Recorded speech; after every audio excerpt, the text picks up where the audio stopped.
Welcome to NVAHA's Lunch and Learn. My name is Hannah Mitsuda, and I'm the Deputy Director at Northern Virginia Affordable Housing Alliance. We've hosted this virtual bus tour each summer for the past several years as an opportunity to celebrate new affordable housing across the region and learn more about the partnerships, financing, and all the planning that's made it all possible. These projects also highlight the quality of today's affordable housing, from design and construction to amenities and services available to residents. Each development has its own story, financing structure, and challenges. Together, they also demonstrate a variety of affordability today, including senior housing, multifamily, and even affordable home ownership. And that's going to be reflected in today's session. So today's tour will take us to Fairfax County, Arlington, and then finally Alexandria. Our first stop is Fairfax County, where we'll hear from Anthony Amos. He wears many different hats, but today he will be speaking to us as the development associate at the Michaels organization about the lodge at Autumn Willow. This is a community that provides 150 affordable rental housing for older adults. Next, we'll travel to Arlington for a look at Wholey Legacy Homes, developed by True Ground Housing Partners and named in honor of the organization's founding members, Joe and Midge Wholey. Ryan Nash, Director of Construction at True Ground, will walk us through the project and the work behind it. And then our final stop will be in Alexandria at Cardinal Path, Housing Alexandria's first affordable home ownership development. We'll hear from Housing Alexandria's president and CEO, John Frederick, about the project and the process of creating affordable home ownership opportunities in the city. With that, I am pleased to turn things over to our first speaker, Anthony, to begin our first stop at the lodge at Autumn Willow. Thanks, Anthony. Thank you very much, Hannah. Let me go ahead and share my screen. It is a pleasure to be here with everybody. As Hannah mentioned, I wear a couple different hats. I recognize quite a few names on the call. You may know me from my Michaels role. I'm a development officer with the Mid-Atlantic office, primarily DMV, but also looking in North Carolina, Kentucky. I have a couple deals in Tampa, Florida. So Mid-Atlantic is a very broad definition these days. You may also know me probably better from my other hat. I'm on city council, so an elected official in Fairfax City. And Hannah, actually, I was going to tell you earlier, I think you'd be excited. We just finally passed our detached ADU ordinance last night. So we have joined our Alexandria, Arlington, Falls Church City neighbors. So we're excited for that as well. But yes, here today to talk to you about the lodge at Autumn Willow and looking forward to answering any questions folks might have. But again, I'm with the Michaels organization. National leader in residential real estate development, everything from, and you'll see on the next slide, from student to military housing. We have properties all over the place. According to, I believe it was the Affordable Housing Finance magazine, we're the #2 largest affordable housing owner across the entire country.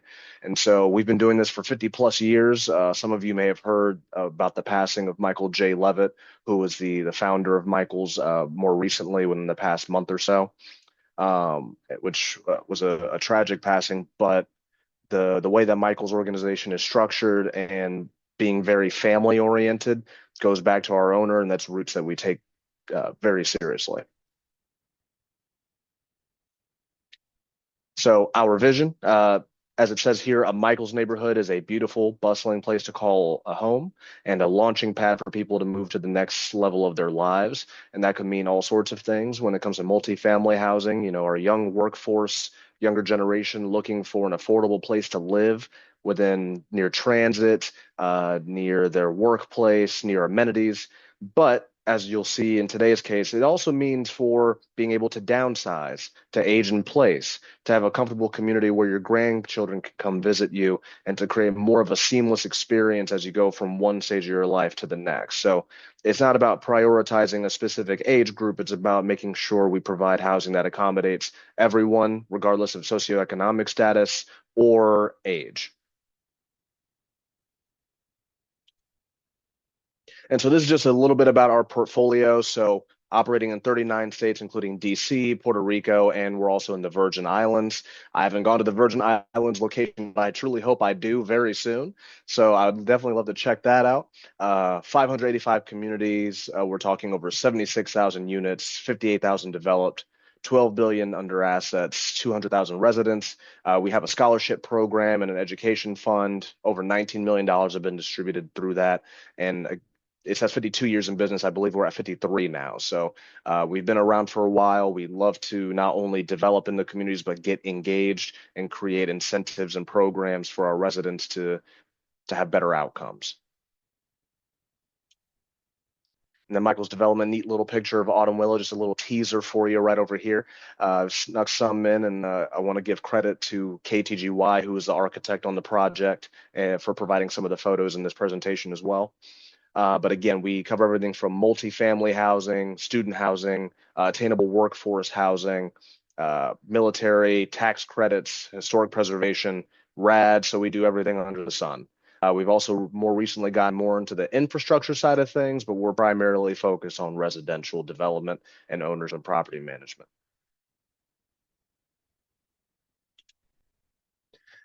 And yes, when I say property management, we have Michael's management for affordable student housing all over the place. And so we have an award-winning management team, the largest property management companies in the country. We serve over 200,000 residents, and they really pride themselves on representing the community. We have a diverse team and group that is focused on serving the people. If you go to Autumn Willow, for example, you walk right into the office, the door is usually open, and uh, some of you may be familiar, but with the senior community, there is no shortage of people asking questions. And so having an open door policy where people can easily have access to you and be able to ask questions is very vital to how you develop a healthy community that prioritizes communication and taking care of our residents. And yes, we have that in every residential section. In the picture on the left, you'll see Davita. She's newer to the team, one of our regional property managers, and she oversees Autumn Willow as well as the DC portfolio. And she's been doing a lovely job and really leading the efforts on making sure everything's up to snuff. Any concerns that residents have with their unit or somewhere else, that's being addressed quickly by our maintenance staff. And we've really had I was actually just on the roof of Autumn Willow yesterday taking a look at some stuff. And turns out, clean your gutters. There we go. Who knew? So they've been doing a phenomenal job with staying on top of everything. And again, we do well by just trying to do the extraordinary. I think one of the priorities that a lot of us have seen, and it's certainly a priority for Fairfax County and many localities, is maximizing the utilization of land, not just for by the numbers tax credit LIHTC projects you may have seen back in the 1950s, 1960s development, where you have the 2, 3 stories with all brick, but no energy efficiency. Things have changed a little bit since the 1970s, 1980s. And so making sure that we not only meet the standards of today, but exceed it. And I think you'll see that with the Lodge at Autumn Willow and its design process. So the Lodge at Autumn Willow, this is from the front side of the building. So this is where you enter the main lobby, and I'll go over how the deal is structured. There's a 4% and 9% side for LIHTC. I will briefly go over LIHTC, but I'm going to assume most people on the call are aware of it and how that's integrated into one building. And so going to play a little clip for you. So this is actually a video clip of when the building was under construction, which is when I first saw the building. Actually, even before that, I saw it when it was just empty land because I actually used to work for Fairfax County in the supervisor's office who represents this jurisdiction. And so it was interesting having this case come before us. I'm doing an analysis on the public side, and then I get to see it through on the private side. But here's a clip of really the bones of it.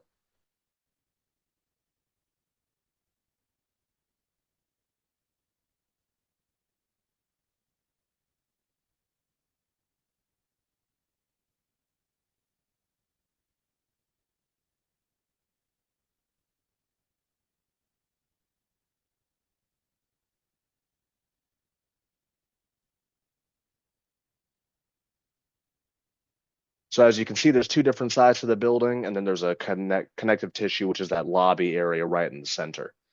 But some amenities that this really prioritizes, it's a 5-minute drive to Fair Lake Shopping Center, 5-minute drive to the Colonnade at Union Mill. So two shopping centers that are really close by.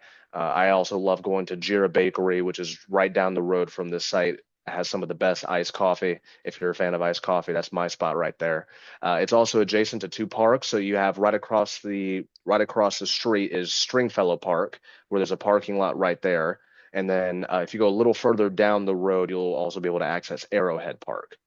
Towards the rear of the property, there's actually a Park Authority owned trail, which we actually did some landscaping work for too more recently. And we actually have our last inspection on that tomorrow. Yay.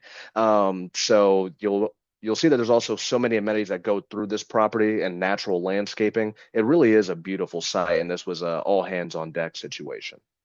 It's also close to churches and plenty of other amenities, but there's a lot of churches in the area, and for all folks. So it's a really impressive community. And if you actually look to the right, you can't see it here, but to the right, there's a residential community who didn't really have any issues with the project, fortunately. I think that was a good sign. I think the senior housing component is part of it. The main issues that you see, which I think many of us have heard, is really during construction trying to manage the overflow of the dirt during storm events and things like that. So, but they were always in contact with our project manager, and we were always on top of it. So I said all hands on deck. I meant that. So, of course, you have Michaels. We were the developer who applied for the RFP when this was posted, I believe, back in 2020. We were awarded in 2021. And that was from Fairfax County Redevelopment and Housing Authority. So this was in partnership with them. They provided the land at ground lease. We utilized tax credits from Virginia Housing and other soft funding sources. KTGY was the architect for the project. They did a phenomenal job. It truly is an exceptional site. And they also provided some construction oversight practices, which were really well done. And then Gordon was a civil engineer who we've been working with regarding the surveying and making a parking lot, all the fun stuff. So it really required everyone to be able to put this type of project together, especially you're talking 20 plus acres of land. So it is a larger site, and there's a lot of components to it that I'll briefly walk through in later slides. But everyone put their best foot forward, and this is why we got this type of project through. So what is the project? Like I said, the site is around 20 acres, coordinated between Michaels and KTGY. It was about $48 million to develop 150 senior homes. It serves AMI levels of 60% or below of the AMI. 15 of the units are accessible, and the amenities include there's a courtyard, which you can see in the picture on the left.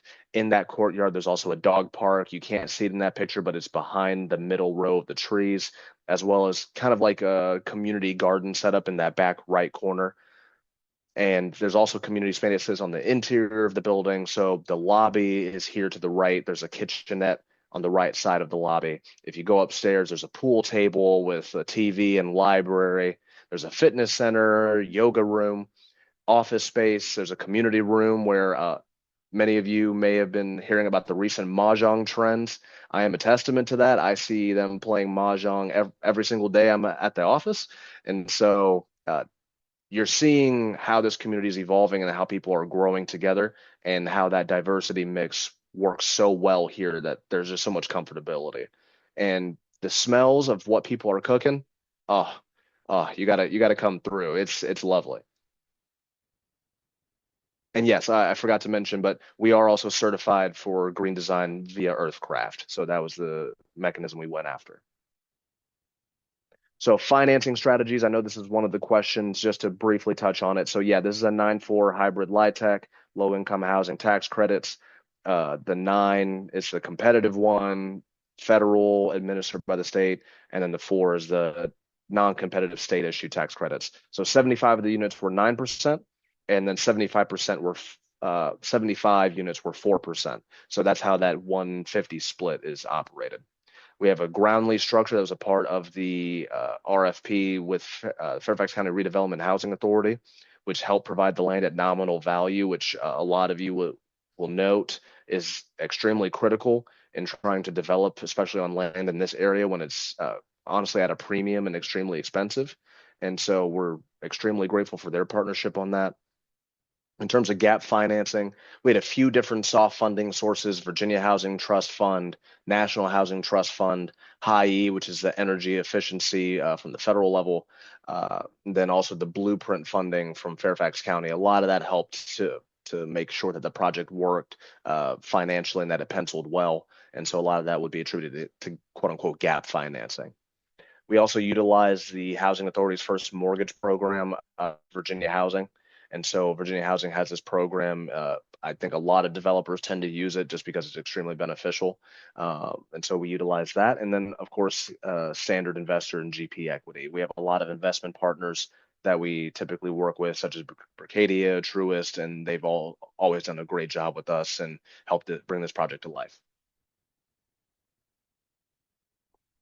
And again, just kind of to get an idea of what the ground lease structure looks like, figured I'd include this part on the left side for folks who may not understand how ground lease capital stacks work. Again, helping provide that land at nominal value just takes so much of the burden off of development, and we can reallocate a lot of those funds to making the site even better. And then on the right is another view of the lobby, and then on top is one of the units that you can see the kitchen area as well as the part of the living room. And so I'll go into questions later, but yes, we recently did a groundbreaking, not groundbreaking, ribbon cutting / grand opening. We were happy to have all of our partners there, the chairman, supervisor's office, representation from Michaels, as well as the Sully District Supervisor, the Housing Committee Chair, Director Fleetwood from FCRHA, and all the partners came together to celebrate really what is quite a beautiful property and a momentous occasion for Fairfax County moving forward. Senior housing is extremely vital. There's a shortage everywhere, but part of that is also what it can contribute to in other areas. If you have seniors willing to downsize their homes to move into an apartment unit, that also opens up apartments for the next generation of families and help turn over the housing stock and try to address this shortage from multiple facets. The Board of Supervisors recognizes that. And again, Michaels is extremely grateful for their partnership in getting this through. And Autumn Willow is a beautiful site, and we're looking forward to potentially winning some awards with it. So just keep an eye out for that. And then thank you very much. Again, photo credits to Mike Schwartz and KTGY Architecture and Planning. They've been vital partners all the way through. They've done a fantastic job. My contact information is here. I'm sure we're going to chat a little bit more later anyway, but thank you again for having us. Thank you so much, Anthony, for your presentation and for sharing the work behind creating affordable senior housing in Fairfax County. And you're right, it is so vital to create this type of housing. So thank you for your work and thank you for sharing it with us. Next, we're headed to Arlington for a different type of development. Ryan, please take us through Wholey Legacy Homes, and thank you so much for being here. Great. Thank you so much, Hannah. And thank you, Sharon, for being able to share my slides. I'm unable to share them from my screen at the moment, but want to just walk you through this new property, Wholey Legacy Homes, located in Arlington County, Virginia. This was originally a project that we purchased, organization purchased in 2011, garden-style apartment, 134 units scattered over 5 separate sites. And then we went through site plan to redevelop 2 of those sites. So talk to you a little bit about True Ground Housing Partners, or award-winning nonprofit affordable housing developer located in Arlington. We currently own over 3,200 apartments, and we've got over 2,000 units in the pipeline. We've got about a $1 billion portfolio valuation, and with a focus on 30 to 60% AMI. And we have 10% permanent supportive housing units both at this property and portfolio-wide. So we do have a lot of focus on that. Originally, our organization was known as the Arlington Partnership for Affordable Housing, founded in 1989. When I started with the organization in 2017, we operated exclusively in Arlington County. wasn't until later that year that our board approved us to expand beyond Arlington County. And so currently now operate in 5 jurisdictions. Continue to in Arlington, but also in Fairfax County, Loudoun County, District of Columbia, and Montgomery County. And we're hoping to expand beyond that, but still kind of remain in the DMV area. All right, if you want to go to the next slide. So just this is just kind of an overview of what this site originally called Marbella is located. So it's 5 separate sites. This particular one, Wholey Legacy Homes, is the one that's listed as Site A. And directly across the street, to the east of it, Site B is was part of the same site plan. The site plan originally included these 2 sites, and it was a total of 555 units. So Site A, Holy Legacy Homes, is 234 units, and then Site B is going to be an additional 321 units. Originally, through site plan, they wanted us to do Site B first, but just because of the way that financing was coming in, AHIF availability, and just, it worked out that Site A was going to start better. The other 3 sites, a lot more. You can tell they're a lot smaller. So we ended up not being able to do demo with new construction, but those ones recently went through renovation. We go to the next slide.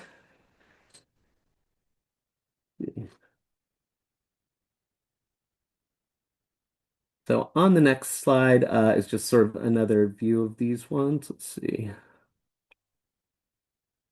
Oops.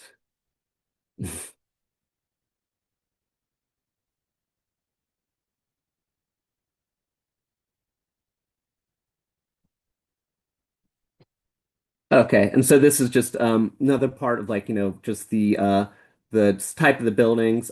Both of them are designed as, just 12-story steel and concrete with 2 levels of below grade parking.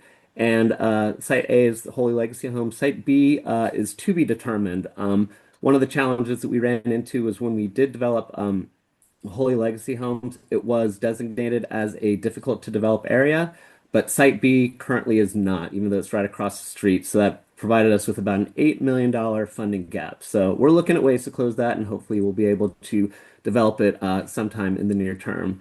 Go ahead and go to the next slide. These are just some views of what the garden style apartments looked like prior to the demolition. As you can tell, it's located close to just south of Route 50, kind of in the Roslyn neighborhood, but a huge steep drop between both Queen Street and Pierce Street. Pierce Street is about 40 feet higher than Queen Street, so we did have, some slope issues that we can deal with, as you can see from that second photo. And if you go to the next slide, that would be the existing photos of Site B, and that's actually currently what it still looks like until we find the funds to develop it. So if you go to the next slide, we will have, this is the unit mix of Holy Legacy Homes. So similar to a lot of our properties, this is a 9-4 hybrid LIHTC project, 96 units on the 9% side, 138 units on the 4% side, with a good mix of 30%, 50%, and 60% AMI. These are some of the exterior photos, what it currently looks like along North Queen Street. And then the next slide will give you kind of an image of what they look like. The first 2 on the left, that is on North Pierce Street. The first one is looking sort of northwest. The second one is looking sort of like northeast toward or southeast toward the project. And then that final one is from on the other side of Route 50. Let's go to the next slide. And these are just some of the unit photos that we have there. Currently, the 9% side is 100% leased, so all 96 units are occupied. On the 4% side, we have 83 of the 138 units leased as of Monday, with 5 more moving in this week. We hope to have that one fully occupied by August, probably more like September. So if we go to the next slide, so these are just some of the interior photos. The first one is our downstairs community room. The second one is we have a massive terrace and a community room on the 11th floor. The third photo is just as you're entering the lobby. If you go to the next slide. So quick snapshot of the sources and uses. In addition to 4% and 9% LIHTC equity, we also had just under $22 million in AHIF. We also had some funding from DHC, both Virginia HTF, High E, and NHTF. And we did do solar tax credits as well as 45L tax credits. These numbers are what we had for the closing pro forma. We have gone to conversion. We completed in October of 2025. We converted on permanent loan. We're using Virginia Housing permanent loan, but we don't know what the final, we haven't gotten our final equity installments, so some of those are going to change. For example, the 45L credits, those went away, I think, as part of the Big Beautiful Bill. So anything that was leased up after June 30th was not eligible. So we're going to have a little bit downward adjuster on that one for the 4% credits. Um, and we also did, we did a construction loan from Capital One on the 9% side, and Hudson Housing was the equity investor we used. Go ahead and go to the next project or the next slide.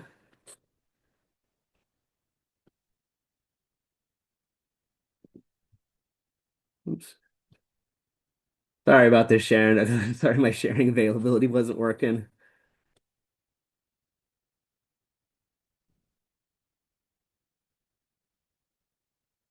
All right, so this is just all the folks we work with. So Arlington County provided us the AHIF funds, which I think most of you are familiar with. That's the Affordable Housing Investment Fund. Virginia Housing provided the construction loan on the 4% side, and then the permanent debt for both the 4 and the 9%. DHCD Capital One provided a construction loan on the 9% side. Hudson Housing was our equity investor on both sides.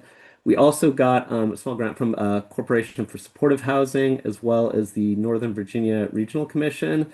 The architect on the project was KGD. Donahoe was our general contractor. Davis Utility was our utility consultant. Walter Phillips, the civil engineer, and then Veridient. We did get Earthcraft Gold certified for this project. And then all the nice looking photos was done by a photographer that KGD reached out to, Patrick Ross. The ones that aren't as good, those were probably just taken by phone. So, all right. Well, thank you, everyone. If you guys have any follow-up questions, please feel free to email me at that email below and look forward to hearing from you. Thank you so much, Ryan. Thank you for the presentation. This is such a great example of how redevelopment can preserve affordability while still creating significantly more affordable homes. So thank you for that. We really appreciate it. So with that, we'll close our tour with Alexandria, with Cardinal Path, and a look at affordable home ownership. So John, I'll go ahead and pass it along to you. Thank you.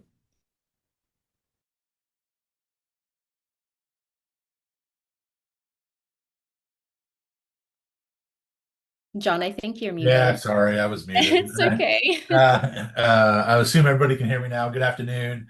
I really appreciate being here. It was really great to see the other two presentations and see the great work that's happening around Northern Virginia.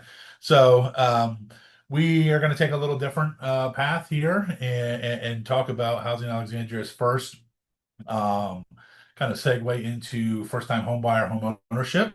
But first, just a little bit about Housing Alexandria. See if my slide will move here.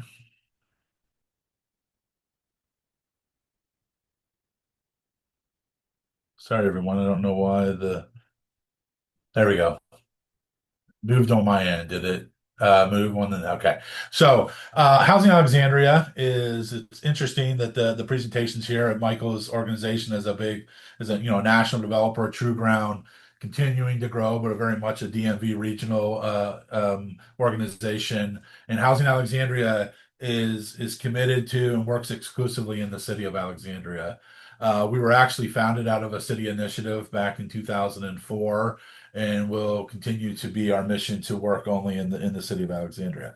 So, so like the other presenters, we've done and are continuing to do and have under construction right now some LIHTC type of products. We have a big 9.4 deal that just got its certificate of occupancy on the first phase this month, and we're starting to move people in next month. But at the same time, we had that project going on. That's 500 units that'll add to our 900 unit portfolio. We've worked on this shared equity home ownership program, which is much smaller in scale and includes 36 new for sale units and 7 units for our partner Shelter Homes of Alexandria. And so while it is much smaller in size and much kind of much less units, it is certainly has taken us a long time to get where we're at, and we're very, very proud of where we are. So the project itself, what you see, the image on the right is a small site plan of what the project looks like. It has 36 first-time home buyer units, 31 townhomes consisting of 2 and 3 bedroom units, and then as well as 5 2-bedroom flats that are located in this smaller condo building that is on the right side or the east side of the project. 7 of the homes are for Sheltered Homes of Alexandria. Sheltered Homes of Alexandria is a nonprofit that owns property in the city of Alexandria that is we've partnered with on a number of occasions, and their sole purpose is to provide housing for households or individuals with intellectual and developmental disabilities.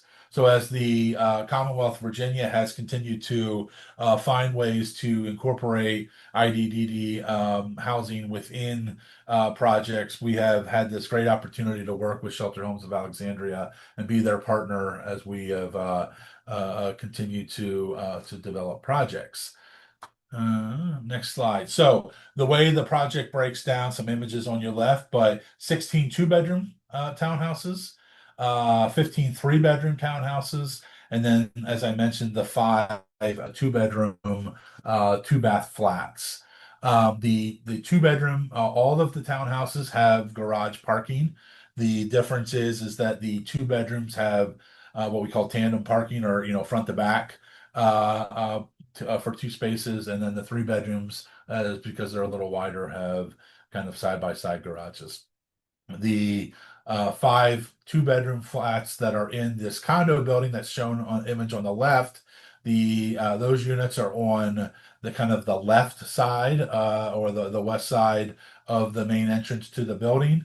They will all have some on-site parking, but not garage parking.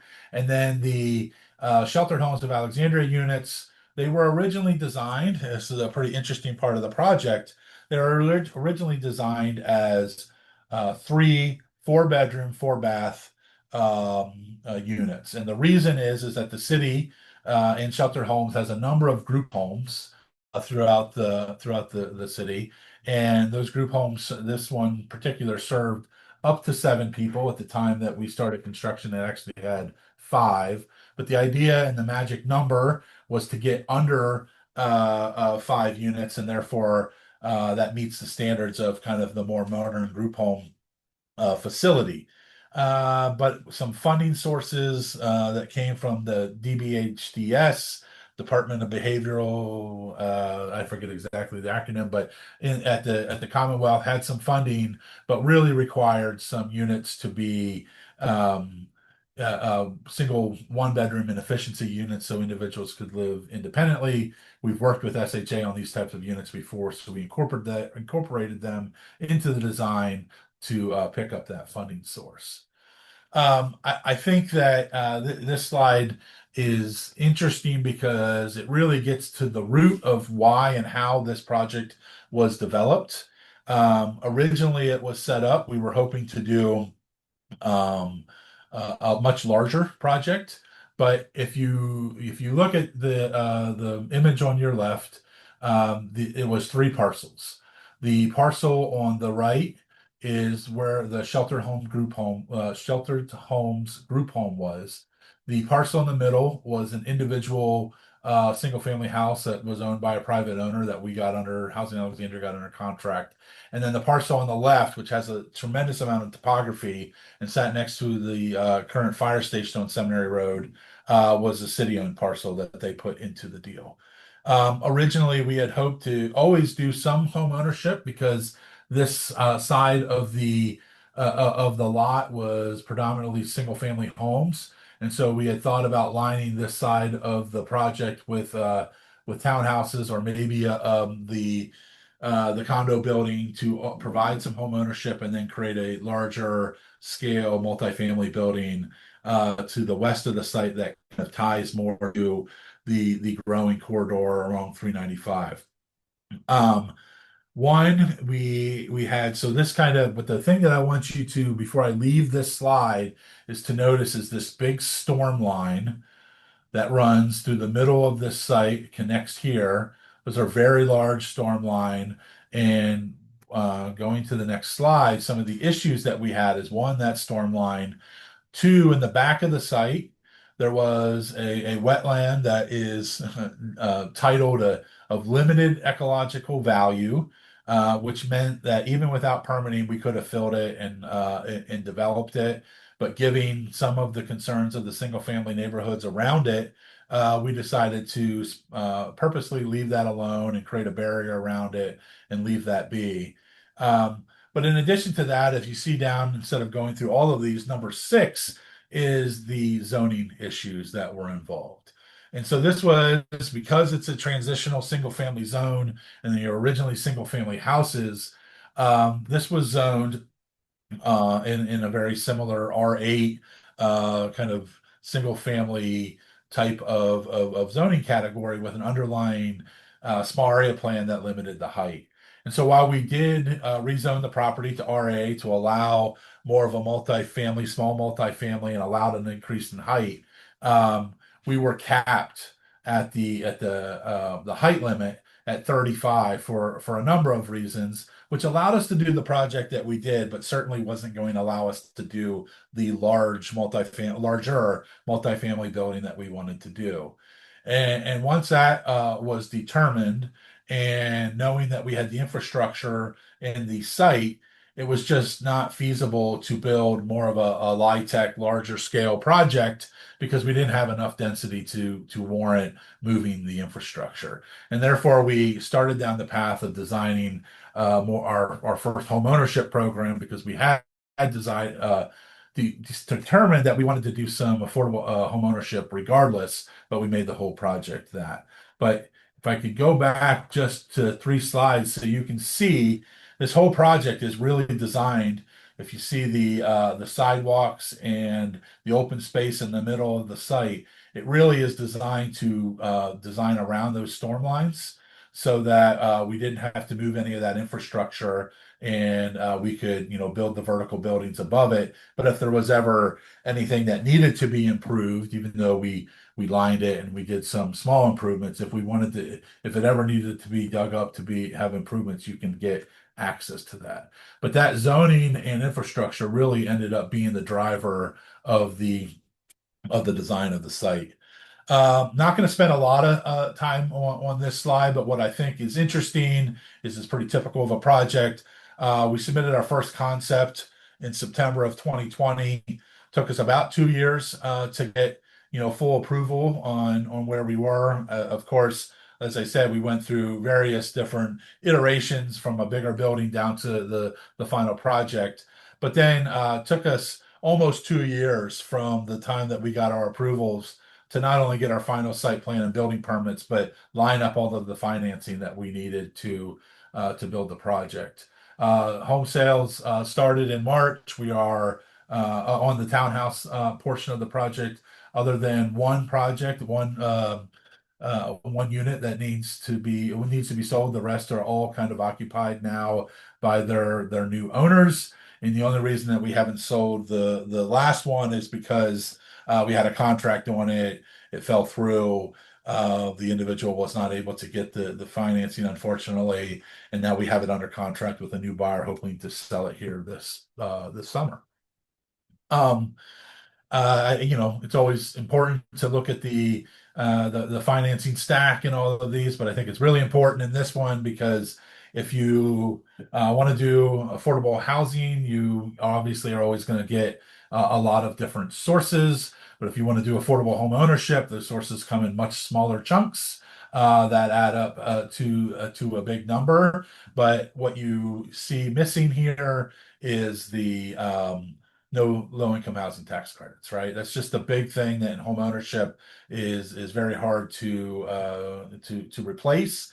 And so we replace that by a number of different grants, a number of different phases of the project to get various iterations of different housing trust fund. Obviously, a big grant from the city of Alexandria that kind of rolls into to keep the buildings affordable over time.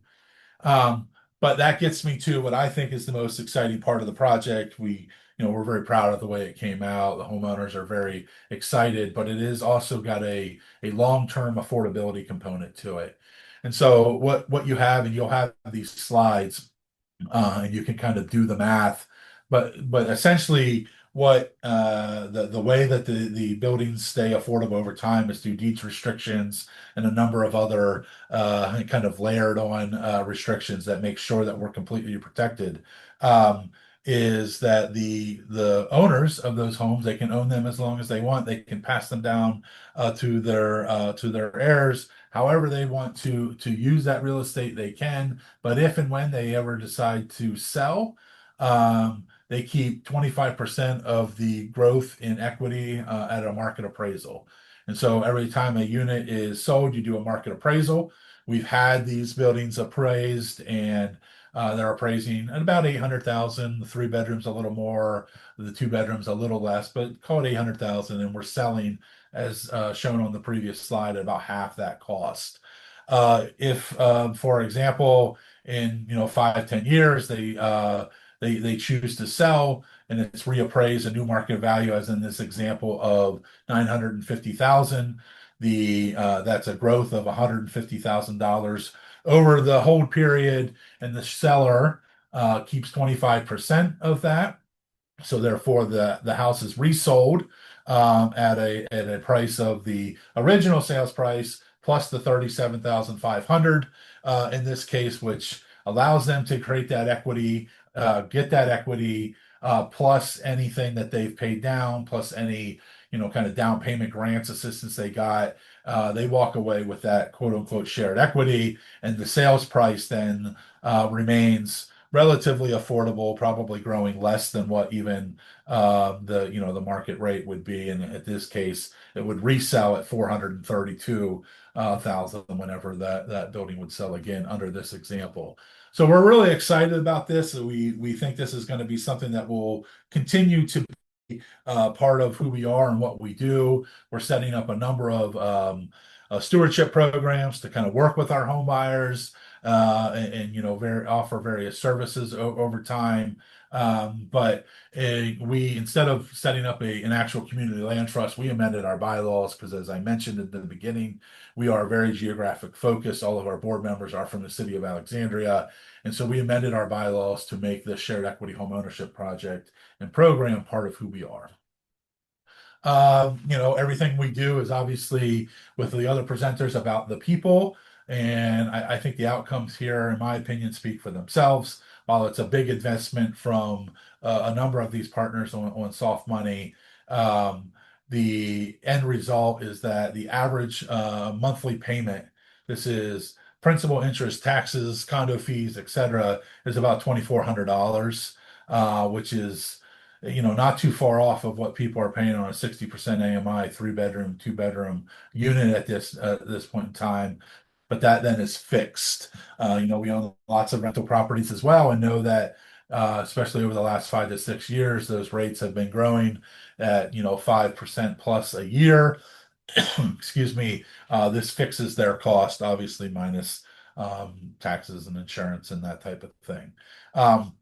A couple other bullets on this slide. City of Alexandria provided down payment assistance. That money is money that comes in, and then when sold, comes right back out. So it's money in, money out for the city to be able to continue to run that program, but no interest. So obviously you lose a little bit through inflation over time. We partnered and got an allocation of Virginia Housing Spark money, which basically reduces a home buyer's mortgage by 1%. Some were lucky enough to get the Housing Dream Program. The Dream Program is for those households that have never anybody in the family, parents, grandparents, had ever owned a home in their history. And so 8 of the home buyers were served with that program, which then reduces their mortgage by 2%. Some images of the project, both in completion and under construction, for you to take a look at. And then the last project, the condo building that we spoke about that is under construction now, due to deliver March of next year. And we look forward to selling 5 more units. We had our first orientation on that last night. This is always one of the humbling things I think that we do, but we had 100 people join and sign up to come to that orientation last night. So there is certainly a demand for only 5 units that will be delivered. And right now we also look forward to welcoming our neighbors from Sheltered Homes of Alexandria back to the site. And those individuals right now are living in one of our apartments. We hope that we renovated to meet their needs and to allow for city staff to be there. And the goal is to continue to work with SHA with their sites that they have throughout the city of Alexandria to use our one apartment building that we renovated as the receiving area to continue to reevaluate single family lots that are big enough to accommodate home ownership type of units. So with that, I believe is the end of my presentation, and then, glad to answer any questions. Thank you so much for having me. Thank you so much, John, and thank you for closing us out with the tour at Cardinal Path. And as you know, homeownership is continually being so out of reach for so many. So having this kind of product for the city, and yeah, it's just really great to see that. So thank you so much. Now that we've had the chance to see 3 different approaches to affordable housing across the region, we'd love to hear your questions, so please continue to enter them in the chat. I see that there are a few that have already come in, so John, while I have you, I'll toss these questions over to you. Are the 7 units reserved for SHA part of the zoning requirements, or was it a proffer commitment, or neither? And was the rezoning process from the RA to the RA contentious? So the first question is to remember, Sheltered Homes of Alexandria owned the single family house free and clear. It was something that they were serving a population, and as part of our partner for this, part of getting the land value thrown in basically for free was to deliver those units. So those units, I don't know if it's a proffer as much to the city as much as part of the real estate deal that the other nonprofit that was a partner here, what was their quid pro quo. And it was originally these 3 4-bedroom, 4-bath units that we then configured within the same square footage for the 7 units. As far as the zoning, it wasn't easy because it's single family homes, and we had a lot of conversations with folks. And this site was, to be clear, if it would have been an easy, clean 3-acre site, it probably would have been developed already. So it had topo, it had a lot of stormwater, as you can see by the infrastructure involved. And so there was people that had a lot of concerns about runoff, and it had some trees on it. And so, yeah, it was contentious. But once we kind of got our arms around it, started meeting in people's backyard, having real conversations, I think it turned into productive conversations that made the project better. And we've gotten some really, really good feedback from the neighbors now that the project is delivered. But, construction is hard, change is hard. And I think the original kind of feedback was, no, never. And that changed pretty quickly once we got to talk to folks. Thank you so much for that. And similarly, there was a question that came through the RSVP process. We're so used to seeing NIMBY pushback when it comes to multifamily affordable housing units, but curious if there was any NIMBY pushback towards this, or was it just mostly the contentious rezoning process? Yeah, I think I kind of see it one as the same. I'll never say that the NIMBY is not there. I think they've just morphed into more sophisticated way to do the same stuff. So, hey, we don't like the stormwater, we don't like the traffic, we don't like this, we don't like that. Right. And so there was a lot of that. But I very rarely now see, just because it's not going to meet their in Alexandria and probably lots of places in Northern Virginia, but in Alexandria, which is where I know and work, very few people now are going to say, we don't want those folks in our backyard. We don't want this. They're going to come at it from different ways because, Right. it's just, they're not going to get the result alone by being kind of affordable housing NIMBY folks. That's right. Thanks, John. Another question from the chat. For projects providing units for seniors, are there on-site programs and services provided to elderly population or just structural amenities? So we are exploring that right now. So currently there are structural amenities, like I mentioned earlier, the yoga room, the walking area, the fitness center.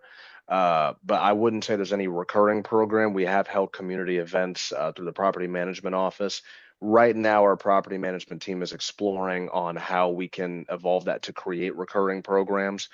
So if anyone has any recommendations, feel free to reach out. One of the agencies we plan on contacting is the Commission on Aging for their advice on it, as well as the supervisor's office.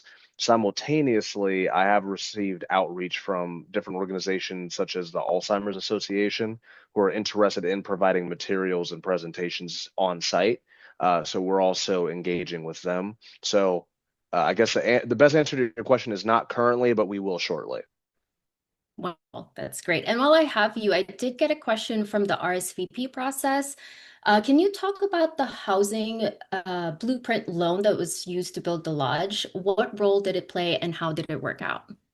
Yeah, absolutely. So the blueprint loan, which came from Fairfax County, and here, let me go ahead and pull this up. If you don't mind me sharing my screen again real quick. Yeah, please go ahead. So part of the difficulty of sharing sources and uses on 9.4 is that it's split into two different sources and uses tabs. But as you can see here, the blueprint subordinate funding that we got as one of our sources came from, we got about $3 million from Fairfax County on that. And that was really vital in helping us balance out the sources and uses and providing that gap financing to make the project financially feasible without a significant amount of deferred development fee. And so, and simultaneously, I don't know if it's switched over for you or if it's still sharing that same screen, but we received an even higher amount for Autumn Willow for the 4% side. So the local funding that Fairfax County provided was extremely significant in making this deal pencil and making any of this happen. And they are very efficient with how those funds are distributed. Probably one of the more efficient jurisdictions we've seen compared to some of the other places we've worked. Great. Thank you so much, Anthony. Let's see. I did get some questions from the RSVP process.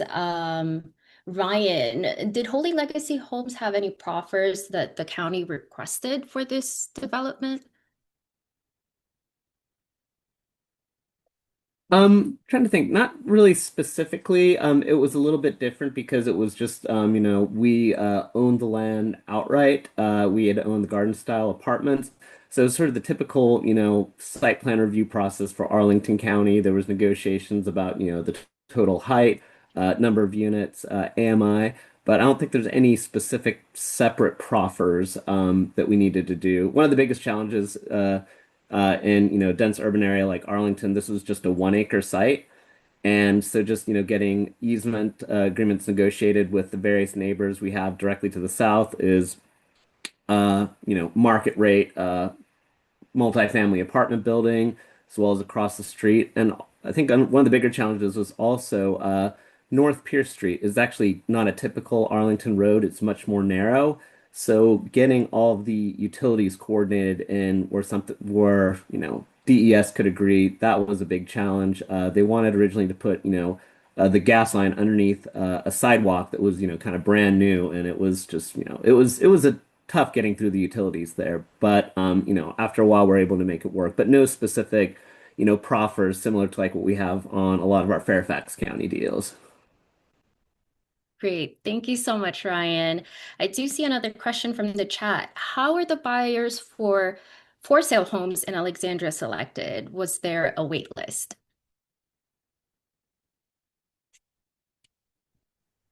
Yeah, we built a wait list about over about 18 months. Had a number of orientations. People got on the wait list. As we got, and part of the orientation is they were identified in order to buy the home, you had to go through the home buyer trainings, typical stuff that's provided for first-time home buyers. So then once we got closer to delivering the units, we opened up an application. People put in their applications with all of the required information that they've, identified that they've been through the homeowner training, that they've done, a number of things. And then we did some underwriting on that list to make sure people were actually ready to buy. After, going through that process, we ended up with about 100 people, 150 people, and between 100 and 150 people on the wait list. And we did a lottery for those individuals. And we actually had to, we got well past 30. We did a lottery one through, whatever, 100 of the people that were there. And then not everybody kind of made it through, got financing. And so that's why when one fell out, we had other people waiting on the wait list still that were kind of ranked to step in and buy. So, yep, wait list along with a lot of kind of just tweaking and underwriting on that wait list. Great. Thank you so much, John. I guess we are nearing our time here, but I'll ask to all of our speakers. This was really interesting that came up. What would have made it easier to build your projects? I could take a guess, but I wondered if you have a different answer than what my guess would be. I mean, I'll start. It would make it easier if there was one source of soft money, that it was the construction loan, soft money, and that was all you had to do. And then had to piece together 10 different sources to get it done. Lots of other things could have made it easier, but I think that would be the biggest one. Thanks, John. I mean, I kind of agree. Lots of things could have made it easier. One of the challenges, just being, a nonprofit developer owner is just, some of the large amount of, just capital upfront that you have to do to get through the site plan process. Everything from just getting, all the architectural drawings done, just the legal fees, and then I guess this would sort of be, they're not technically proffers, but some of the site plan conditions that you have to do before your building permit issued include things like paying into an underground utility fund, doing public art contribution, and it's just some of these things that do add up after a while, and being required to do that before you get your building permit can definitely be challenging. And then also asked to pay the fees for the building permit in advance is a tough one. Sometimes some lenders will, let you do with a will issue letter. In this particular case, generally they don't. They tend to want the permit in hand. So we run into it with every project, but it's a couple $1 million that's out front before you even get your building permit and close on financing. So it's just always a big risk that we see on our end. So Thanks, Ryan. Respect to my fellow speakers, Jonathan, when I was looking at your sources, I had like a mini panic attack just sitting right here looking at that. Going back to the previous question just briefly, because it connects to this with, like, for example, the blueprint funding, that was also really helpful because LIHTC applications are a lot of it is based on how efficiently you use your dollars. And so having soft funding committed, especially from the locality, actually gets you more points when it comes to the LIHTC application. So that was a big bonus.